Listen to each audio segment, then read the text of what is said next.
시대가 전 세계 속에 무인 자동차 시대가 열렸다고 말합니다. 본인 자신이 운전하지 않아도 기계가 또 컴퓨터 프로그래밍 된 차가 스스로 운전해 주는 시대가 오게 된 것입니다. 여기에 한 가지 딜레마가 생겼습니다. 만약 그 차가 사고가 났다면 책임을 누구에게 물어야 되는 것입니까? 그 차를 산 구매자가 책임을 져야 합니까? 아니면 그 차를 만든 제조사가 책임을 져야 되는 것입니까? 아니면 프로그램을 만든 소프트웨어사가 책임을 져야 되는 것입니까? 이런 딜레마가 생겼다는 거예요. 근데 또 한 가지는요, 이렇게 무인 자동차를 만들게 되면 도덕적인 딜레마에 빠지게 되었습니다. 예를 들면 이 무인 자동차가 컴퓨터 프로그램에 의해서 달려가는 차가 있습니다. 자기가 옆에 탔는데 100km를 향해서 달려가는 거예요. 근데 앞에 10명의 사람들이 갑자기 끼어들게 된 겁니다. 자동차는 이때 결정을 해야 합니다. 10명을 치고 그냥 지나가든지, 이제 피할 수 있는 시간이 없어요. 치고 지나가든지 아니면 핸들을 확 틀어서 벽에 부딪혀서 그 차에 탄 탑승자가 죽든지 말이죠. 여러분이라면 이런 자동차를 프로그래밍화 하신다면 어떻게 프로그램으로 만드실 작정이십니까? 사람들에게 물어봤더니요, 사람들이 다 이렇게 대답을 했다는 것입니다. 10명을 살리고 운전자 1명이 죽는 곳으로 디자인을 해야 된다고요. 이게 공리주의에 입각한 반응 아니겠습니까? 근데 이번에 더 심각한 질문을 했습니다. 다른 사람 10명을 살리고 그 차에 탄 사람이 죽도록 설계되어 있는 그 자동차를 당신은 사실 의향이 있습니까? 여러분에게 묻습니다. 그런 자동차를 만들었어요. 인간적으로 맞잖아요. 10명을 살리고 대신 탑승자인 1명을 죽도록 디자인해야 되는 공리주의적인 환경이 맞지 않습니까? 근데 이런 차를 사실 의향이 있습니까? 왜 대답이 없으세요? 이렇게 질문했더니 단 1명도 이런 차는 사지 않겠다고 대답을 했다는 것입니다. 사랑하는 성도 여러분, 보십시오. 다른 10명의 생명을 살리고 대신 핸들을 꺾어서 내가 죽는 자동차가 있다면 탈 사람이 없다는 것이죠. 근데 이 자동차에 스스로 올라탄 사람이 있습니다. 바로 그 사람이 스데반 집사였습니다. 이 스데반 집사는 초대교회 7집사 중 첫 번째 집사였습니다. 사도들과 제자들도 있는데 그 중에서 제일 첫 번째로 평신도가 신약 속의 순교자가 되어버리고 맙니다. 이 스데반 집사가 무엇을 설교했길래 이렇게 돌에 맞아 죽을 수밖에 없었을까요? 베드로의 설교를 따라하게 된 것입니다. 베드로가 이렇게 설교했지요. 너희들이 십자가에 죽인 예수 그리스도를 하나님께서 살리셨도다. 유대인들을 살인자라고 이 베드로가 설교를 통해서 몰아붙인 것입니다.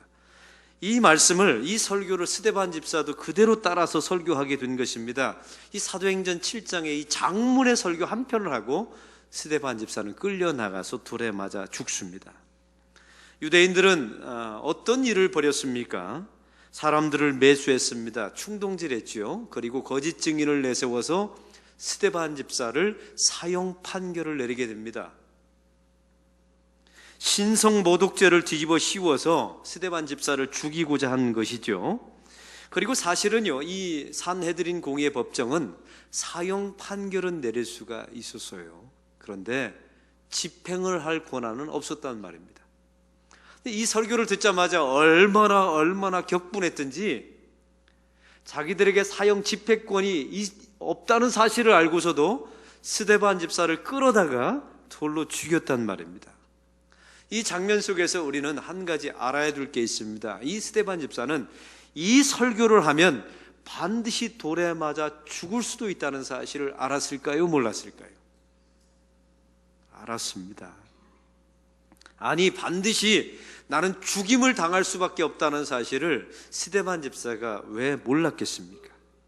이 설교를 했을 때 산헤드린 공의의 71명의 공의의 위원들이 보였던 반응을 보십시오. 54절을 다 같이 읽겠습니다. 54절입니다.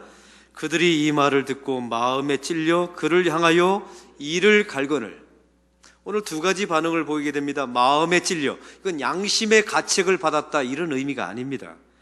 헬라어 원문에 보니까 마음에 찔렸다라는 말은 화살이 그들의 심장에 와서 꽂혔다, 이런 뜻입니다.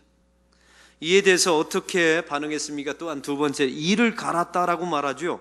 이게 헬라어 브리코라고 하는 단어인데요, 이 브리코는 짐승에게 쓰는 단어예요. 인간에게 쓰는 단어가 아니었습니다. 이 말은 짐승이 물어뜯는다는 그런 본래 뜻을 가지고 있습니다. 도대체 스데반의 설교가 어느 정도의 설교였길래 좀 부담스럽고 힘들고 너희들이 살인자다, 뭐 이런 정도 부담스럽잖아요. 그런데 도대체 어느 정도 설교였길래 이 산헤드린 공의회 의원들이 짐승처럼 달려들었을까요? 그리고 스데반 집사를 돌로 쳐 죽였을까요? 여기는 이유가 있었습니다. 아까 말씀드렸죠. 유대인 당신들이 십자가에 죽인 예수 그리스도를 하나님께서 부활시키셨도다. 그 하나님의 아들 메시아를 너희들이 죽였다라고 아주 직접적으로 말했습니다. 이게 돌러서 애둘러서 말하지 않았어요. 또 한 가지는 성전의 절대성을 스데반 집사가 부정하였습니다. 무소부재하신 하나님께서 사람이 만든 그 성전이라는 구조물 속에 하나님은 갇혀 계시지 않다라고 설교했던 것입니다. 건물의 성전은 그림자에 불과하다 설교했습니다. 참 성전은 예수 그리스도이시다, 이렇게 설교해버린 것입니다. 그리고 참 성전 대신 예수 그리스도를 너희들이 죽였다라고 말하고 있는 것입니다. 참 성전 대신 예수 그리스도를 한번 허물어 보아라. 그러면 하나님께서 사흘 만에 그 성전을 일으킬 것이다. 그 성전이 예수 그리스도의 육체를 말했거든요. 여러분, 이걸 어떻게 견딜 수 있었겠습니까? 또한 스데반 집사는 유대인들의 종교적인 전통과 위선과 기득권을 아주 통렬하게 비판했습니다. 유대인들에게 주신 하나님의 모든 전통이 있지 않습니까? 절기들이 있습니다. 그리고 제사법도 있고 성전도 있었고 뭐 여러 가지 제도도 있었습니다. 근데 스데반 집사가 설교하는 겁니다. 하나님께서 너희들에게 주신 절기가 있느냐, 제사법이 있느냐, 또 여러 가지 직분들이 있느냐, 이 모든 것은 그림자에 불과하다. 예수 그리스도, 앞으로 오신, 또 이미 오신 예수 그리스도가 이 모든 것들의 실체이므로 예수 그리스도를 바라보라, 이렇게 설교를 한 것입니다. 너희들은 죄인에 불과하다. 그러므로 지금까지 덮어쓰고 있는 모든 위선을 벗어버려라. 그리고 하나님 앞에 회개하고 십자가가 유일한 대속의 길임을 잊지 말아라. 이렇게 설교를 해버린 것입니다. 이 산헤드린 공의회 의원들이 짐승으로 돌변해버렸어요. 사랑하는 성도 여러분, 유대인들이 예루살렘 성전을 절대화했던 이유가 무엇인 줄 아십니까?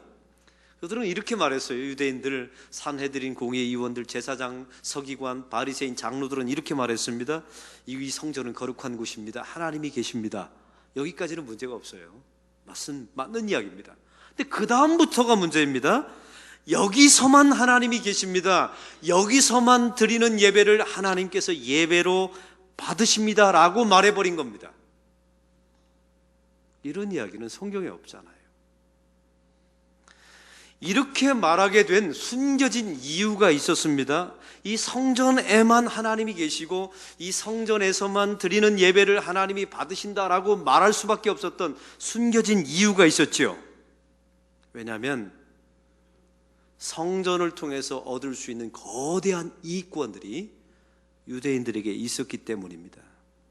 일단 사람들을 많이 모아야 합니다. 많이 모으면 성전세도 많이 받을 수 있지요. 다시 말하면 헌금도 많이 나오고요.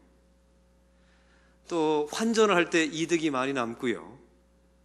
양을 바꿔줄 때 얼마든지 큰 이익을 얻을 수가 있었습니다. 이것 때문에 이들은 성전을 이렇게 말하는 것입니다. 하나님이 여기만 계시고 여기서 드리는 예배만 하나님이 받으신다라고 자기들의 이권 때문에 성전을 이렇게 팔아먹은 것입니다. 그런데 스데반 집사가 이렇게 말하는 것입니다. 아닙니다. 예수 그리스도가 성전의 실체이십니다. 성전은 건물이 아닙니다. 예수 그리스도가 성전이십니다. 예수 그리스도가 이 땅에 오셔서 제사를 폐하셨습니다. 예수님께서 십자가에서 단 한 번의 죽으심으로, 어린 양 대신 예수 그리스도가 십자가에 단 한 번의 죽으심으로 이제 구약에 드려졌던 모든 제사를 예수님께서 폐하신 것입니다. 제사를 폐했으니 성전의 기능과 역할은 이제 끝난 것이죠. 이걸 스데반 집사가 설교하고 있는 것입니다. 그리고 어린 양 대신 예수 그리스도를 바라보라고, 이분이 성전이며 실체라고. 다시 말해볼까요? 유대인들의 밥그릇에 예수님이 손을 댄 것입니다. 그들의 거대한 이권을 얻을 수 있는 그 성전의 실체를 스데반 집사가 발가벗겨 놓은 것이죠. 이래서 짐승으로 돌변해서 스데반 집사를 물어뜯어 죽이듯이 한 것입니다. 요즘 교인들 가운데 보면 교회를 성전이라고 자꾸만 착각해서 말하는 분들이 계세요. 이분들은 신학을 전공하지 않았기 때문에 옛날 방식으로 말했겠죠. 성전이라고. 그것은 잘못된 표현입니다. 여기는 성전이 아닙니다. 이건 교회입니다. 여러분, 교회의 정의가 무엇입니까? 건물이 아니죠. 제도가 아닙니다. 교회의 정의는 예수 그리스도를 구주로 고백하는 사람들의 모임이 교회입니다. 할렐루야. 여러분, 이것을 잊지 마십시오. 만약 이 교회를 성전이라고 여러분이 말한다면 예수님이 십자가에서 죽으신 것은 무효입니다. 이렇게 말하는 것과 똑같습니다. 그래서 교회를 성전이라고 말하지 마세요. 이미 제사는 십자가의 죽으심으로 폐해졌습니다. 여러분, 이걸 잊지 마세요. 그럼 목사들 가운데서도요, 교회를 자꾸만 성전이라고 말하는 분들이 계시더라고요. 여기는 숨겨진 의도가 있어요. 두 가지 의도인데, 이곳이 성전이며 하나님이 여기만 계시며 여기서 드리는 예배만 하나님이 받으신다라고 말하고 싶어요. 저도요, 그렇게 말하고 싶습니다. 왜요? 그러면 사람들이 많이 모이니까요. 그리고 헌금도 많이 되겠죠. 왜? 이 성전을 멋있게 지어야 되니까요. 하나님이 여기만 계시고 여기서 드리는 예배만 하나님이 받으신다고 말하면 얼마나 성전을 잘 지을 수 있겠습니까? 저한테도 그런 유혹이 있다니까요. 다시 표현합니다. 불의를 보고도 자기에게 힘이 없어서 타협하는 것이 비겁한 거예요. 그러면 져주는 것은 무엇일까요? 불의가 있어요. 그러나 내게 힘이 있어요. 이길 수 있습니다. 얼마든지 짓밟을 수 있어요. 그럼에도 불구하고 그 한 사람을 살리기 위해서 스스로 자기가 손해를 감수하고 져주는 것, 죽어주는 것. 그게 바로 져주는 것입니다. 사랑하는 성도 여러분, 비겁하지 맙시다. 살 수 있는 길이라도 그 비겁함을 선택하시면 안 됩니다. 항존직 수련회 때 한 성도가 저한테 이렇게 설문지를 올렸습니다. 제가 질문을 받았더니, 목사님의 설교는 어렵습니다. 그런데 뭐가 어렵냐면 이렇게 써 있어요. 목사님의 설교는 지켜내기가 너무 어렵습니다. 그 다음에는 쓰지 않았는데 분명히 이렇게 썼을 거예요. 목사님, 나더러 어쩌란 말입니까? 도대체 나더러 아마 분명히 이랬을 거예요. 목사님은 세상을 몰라도 너무나 몰라요. 저는 그럴 겁니다. 저는 세상 몰라요. 그러나 아는 게 있습니다. 하나님은 압니다. 집사님은 하나님을 몰라서 그래요. 보십시오. 말씀대로 살아가는 것이 얼마나 힘든 줄 아십니까? 우리가 조금만 비겁해지면 오래 갈 수도 있고 핍박을 받지 않을 수도 있습니다. 이 스데반 집사는 얼마든지 비겁의 길을 선택할 수도 있었어요. 타협할 수 있었습니다. 근데 그 길은 가지 않았습니다. 또한 스데반 집사가 살 수 있는 두 번째 방법이 있었죠. 그건 방관인 것입니다. 유대인 너희들을 그렇게 사랑하냐? 너희들의 인생을 살고 나는 내 인생을 살겠다. 너 그 짓 하다가 하나님께 너는 심판받아라. 나는 구원받고 예수 믿어 천국 가겠다. 너의 인생 내 인생 따로, 교회 인생 따로, 직장생활 따로, 교회에서 따로, 가정 따로. 얼마든지 이렇게 방관할 수 있습니다. 내가 한다고 세상이 바뀌겠냐? 이런 마음들이 있죠. 내가 왜 세상에 대하여 책임지느냐? 그러면서 아무것도 하지 않습니다. 여러분에게 묻습니다. 이건 유죄입니까? 무죄입니까? 유죄입니다. 만약 예수님께서요 이 땅에 오셔서 자기 자신을 핍박하고 이렇게 복음적으로 살지 않는 유대인과 바리새인들을 향하여 너희들은 너희들의 인생을 살고 나는 내 인생, 여러분에게 너는 너의 인생 나는 나의 인생 했다면 저와 여러분이 구원받을 일이 있나요? 없습니다. 예수님께서는 자기의 생명을 무릅쓰고 우리의 인생에 개입하셨습니다. 로베레의 장군이라고 하는 영화가 오래전에 상영됐습니다. 그 나치 정권 하에서 투쟁했던 레지스탕스들의 이야기를 그린 실화를 바탕으로 한 영화였습니다.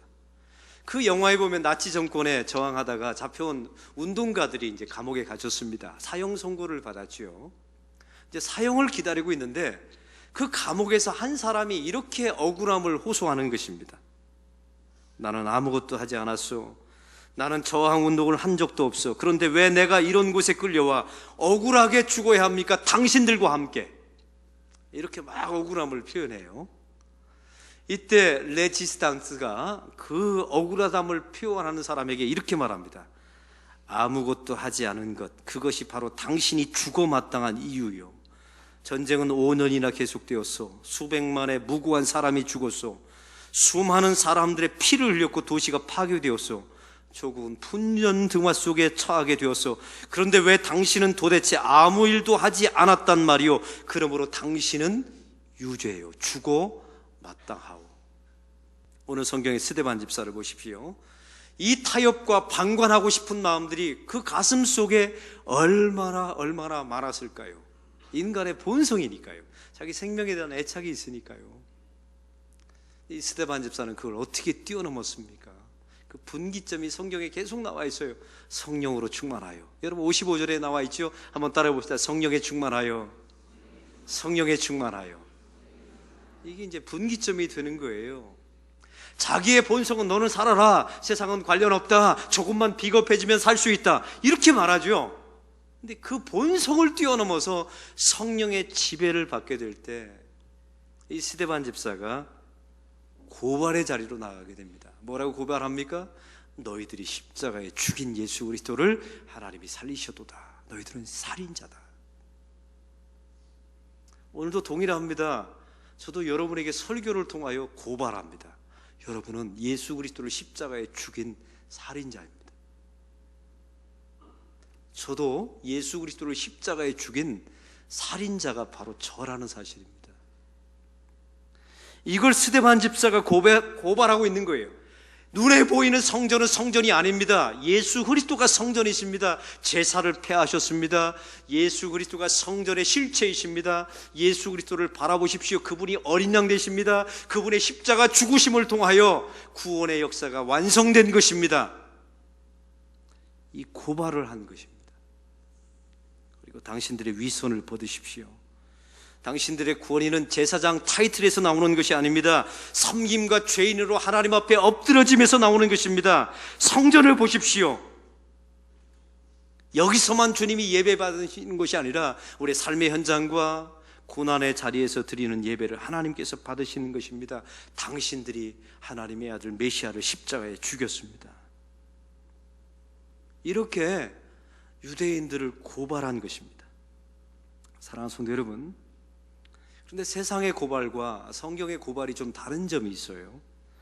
세상의 고발은 한풀이를 합니다. 그리고 자기 자신은 책임지려 들지 않죠. 그리고 자기 자신은 절대로 희생하려 들지 않습니다. 여기에 문제가 있는 거예요. 근데 기독교가 말하는 고발은요, 한풀이가 아닙니다. 진리를 말하는 것이죠. 내가 책임지겠다는 선언입니다. 내가 이 복음을 위해서 죽어도 된다는 그런 각오가 있어야 합니다.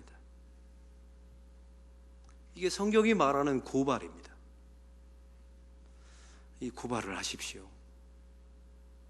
근데 기독교는요, 이 고발에서 끝나지 않아요. 마지막 마무리는 항상 용서로 끝납니다. 여러분 스데반 집사를 보십시오. 고발을 넘어서서 용서로 마무리 짓게 됩니다. 돌에 맞아 죽게 되는 상황입니다. 60절을 보십시오. 60절 다 같이 읽겠습니다. 무릎을 꿇고 크게 불러 이르되 주여 이 죄를 그들에게 돌리지 마옵소서. 이 말을 하고 자니라. 이 죄를 저들에게 돌리지 마옵소서. 오늘 그런 이야기인 겁니다. 오늘 스데반 집사가 저들에게 돌리지 마시고 이 죄악을 저에게 돌려주십시오. 저에게도 잘못이 있습니다. 이렇게 말하고 있는 것입니다. 기독교가 말하는 공의와 정의는 입 바른 소리 하는 게 아닙니다. 여러분, 기독교가 말하는 정의는요, 교회를 깨끗하게 만든다, 그런 거 아니에요. 착각하지 마세요. 교회를 공평하게 만든다? 그러면 세상의 공의와 정의와 무엇이 다를 바가 있습니까? 교회 속에서 말하는 기독교적인 복음적인 공의와 정의는 첫째요, 반드시 예수 그리스도가 드러나야 합니다. 여러분 생각해 보세요. 예수님이 십자가에 왜 죽으셨습니까? 성경에 말하잖아요. 죄의 대가는 싹슨 사망으로 치루라고요. 이 하나님께서 말씀하신 이 엄유한 공의를 하나님이 지켜내기 위해서 자기 목숨값을 치른 것입니다. 그게 십자가예요. 여러분, 공의를 말하면 그 안에 누구를 말해야 합니까? 그러므로 십자가 예수 그리스도를 말해야 합니다. 그 공의 안에는요, 엄청난 피의 제사가 들어있어요. 이걸 잊지 마십시오. 세상의 공의와 정의는요, 이런 게 없어요. 또한 두 번째, 기독교가 말하는 공의와 정의는 반드시 마무리를 자비로, 은혜로, 사랑으로 마무리 지어야 합니다. 그래서 스데반 집사는요, 죽을 줄 알면서도 그 설교를 하고 정말로 돌에 맞아 죽은 것입니다. 세상은 우리에게 말합니다. 너 자신을 살리고 세상을 죽이는 차에 타라고 말합니다. 그런 차에 타면 여러분은 반드시 지옥 갑니다. 왜냐하면 그 차의 운전자는 하나님이 아니시기 때문에 그래요. 그 차에는 예수 그리스도가 안 타십니다. 그런데 이상한 자동차가 있지요. 세상 10명은 살리되 그 자동차에 탄 그 한 사람, 탑승자를 죽이는 그런 프로그램이 된 자동차에 여러분은 반드시 타셔야 합니다. 그러면 그 자동차는 반드시 천국으로 갑니다. 왜냐하면 그 자동차의 핸들은 예수 그리스도가 잡고 계시기 때문에 그렇습니다. 그럼 이 본성을 어떻게 이겨내야 될까요? 제가 아까 말씀드렸죠. 이 자동차 사겠냐고 했더니 여러분 얼굴에 사겠다는 분이 단 한 명도 없어 보이는데, 이 본성을 도대체 어떻게 이겨낼 수 있을까요? 오늘 스데반 집사를 보세요. 이렇게 말합니다. 죽기 직전에 내 영혼을 받으소서. 하나님께 자기 영혼을 맡깁니다. 원수됨 세상의 모든 것을 다 하나님께 맡기죠. 그런 사람만이 본성을 이겨낼 수 있습니다. 또한 55절을 보십시오. 성령에 충만하였다라고 말합니다. 자기 힘으로 본성을 이겨낸 게 아닙니다. 성령 충만함이란 말은 성령의 지배를 받는다는 말이에요. 성령의 지배를 받으면 본성을 이겨낼 수가 있습니다. 세 번째, 55절을 보십시오. 하나님의 영광을 보았다고 말합니다. 여기 이 세상이 끝이 아닙니다. 하나님 나라, 천국, 영생, 구원을 바라봤다는 뜻이죠. 56절을 보십시오. 인자가 하나님 우편에, 이 인자라는 말은 예수 그리스도를 말해요. 예수 그리스도가 하나님 우편에 앉아 계신 것을 보았습니다. 가치가 바뀌었어요. 목숨보다 더 귀한 것을 본 거예요. 여러분, 이 순교자들은 그냥 바보가 아니었습니다. 셈에 능한 사람들이에요.